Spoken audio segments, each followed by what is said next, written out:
So may tanggap tayo ngayong isang Sharp washing machine. Manual lang to. Ang sabi ng may-ari, dryer daw, ayaw mandar. Kaya tingnan natin. Kaya ayaw mandar yung dryer. Buksan natin.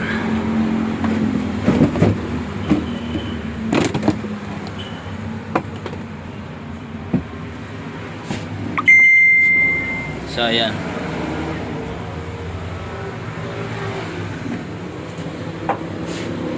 Ikita natin dito yung motor basa. Yun o, kalawang. Ang kadalasan niya, pag nasira yung motor, nababasa. I-check natin. Una natin titingnan dito yung rubber. Minsan nabubutas yan. Diretso na yan sa motor. Pangalawa, dito.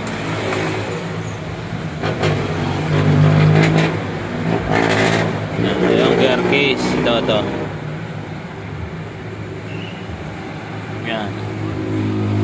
Pagka may leak yan, pag umandar yan, tatalsik yan.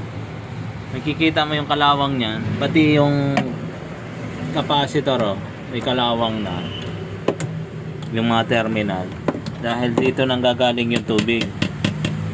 So bago kayo magpalit ng motor, palitan nyo muna itong gear case kung may leak, yung rubber, para hindi masira yung motor, kasi yung motor medyo mahal kaysa ibang parts nya. So pagka naisalpak mo na, titesting mo uli, lalagyan mo ng tubig parehas para makita mo kung maganda yung pakapix nya. So yan, papalitan ko yan ng motor tsaka gear case pati itong rubber, kasi pagka nasira uli yan, nabasa, back job yan.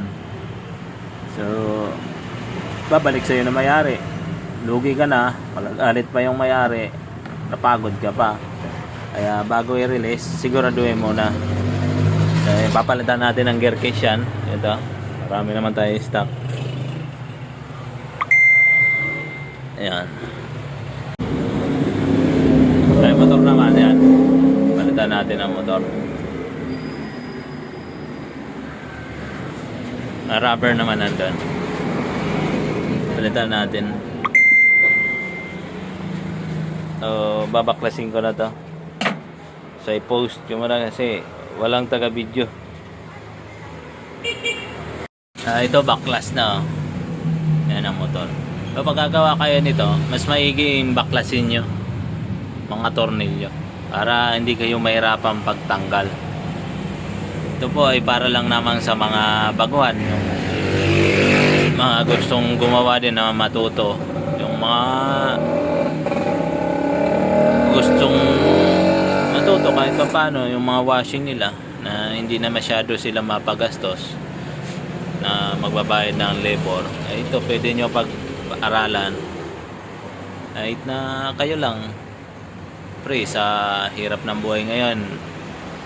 Kailangan natin gawin yung mga bagay na hindi natin dati ginagawa para makatipid. Ito, ayan. Ito yung papalitan natin. 3 tornilyo lang naman yan. Ayan. Lilipat lang itong mga accessories. Ayan. Tapos ito papalitan. Ayan. Yung rubber, okay pa naman. Hindi pa naman maluwag. So ito lang papalitan natin. Kasi ito dito nang gagaling yung leak. So, lang naman yan. 4 na tornilyo. Dito. Tapos baklas na yan. Tatanggalin nyo lang yung pulsator doon sa harap. Ngayon. Yan. Palitan na natin. Ito yung tinanggal natin. So, umangat na siya.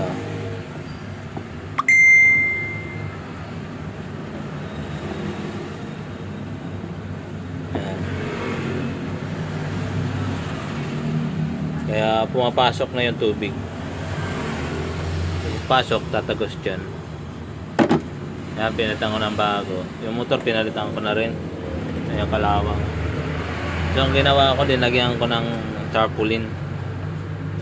Kahit pa paano, may protection siya. Kung may tatalsik siya na mga tubig, hindi ka agad didiretso sa motor. Ito naman improvise lang. So, meron na ngayon nabibili na may mga takip. So, ngayon ito para hindi na tayo bibili. Yan, tarpaulin. In case na mataksikan ng tubig, may harang. Hindi magbabakjab agad. Kung mabasa naman, medyo matagal-tagal, lagpas na sa warranty yun. Kahit na paano may protection. Ayan, sasalpak na lang natin yan. Tapos testing. Ayan, gumana na. Washing. Ito yung dryer, pinalitan natin ng motor.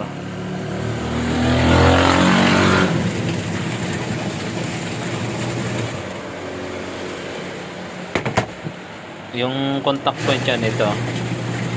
Pagka bubuksan mo tong pinto, mamamatay yan. Dahil bababa yung contact. Pag sinara mo, didikit. Under yung dryer.